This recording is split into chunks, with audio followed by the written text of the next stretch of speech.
지난 5년간 20, 30대 청년층이 받은 전세자금 대출 규모가 무려 60조 원 넘게 폭등한 것으로 나타났습니다. 이른바 패닉 바잉에 전세난까지 덮치면서 관련 부채가 급증한 건데 상환 능력 대비 부채 비율이 과도하다는 지적이 나옵니다. 김우중 기자입니다.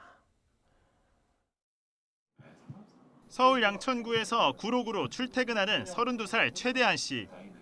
값이 더 오르기 전에 무조건 아파트를 사고 보자는 이른바 패닉 바잉에 직장 인근 아파트 구매를 고려해봤지만 당시에 집 구매 정말 관심 많았었고요. 전부 다 부동산 이야기밖에 안 했던 것 같습니다.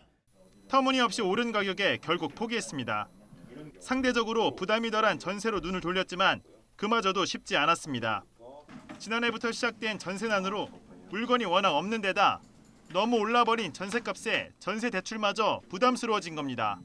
금리에 따라서 그런 이자율이 좀 변동이 되다 보니까 그에 따라서도 조금 이제 금전적인 부분에 있어서 일부 좀 많이 부담이 되는 것은 좀 사실입니다. 하지만 지금보다 더 올라갈지 모른다는 공포감에 높은 전세값이라도 일단 잡고 보는 2030 세대. 청년들이 집 문제가 사실 제일 심하거든요.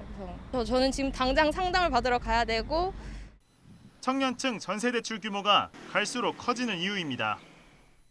지난 2017년 20, 30대 청년층이 받은 전세자금 대출은 29조 원 가량이었는데요. 이 규모는 5년 만에 60조 원 가량 폭등하면서 지난 6월 88조 원을 훌쩍 넘겼습니다. 특히 20대 전세자금 대출 잔액은 5년 만에 5배 이상 급증했습니다. 20, 30대 대부분 소득이 적은 사회초년생이라는 점을 고려했을 때 자산 대비 가계 부채 비율이 과도하다는 지적이 적지 않습니다. 청년 계층의 경우에 충분한 일자리가 확보되지 않은 상황에서 주거 비용이 올라간 것이 큰 부담으로 작용하고 있고 전반적인 가계대출 확대에도 영향을 주고 있는 것으로 생각되고요. 여기에 추가로 기준금리까지 인상될 경우 청년층이 부담해야 할 부채가 더 커질 수밖에 없어 부풀 대로 부푼 부채 내관이 터질 수 있다는 우려가 나옵니다. YTN 김우준입니다.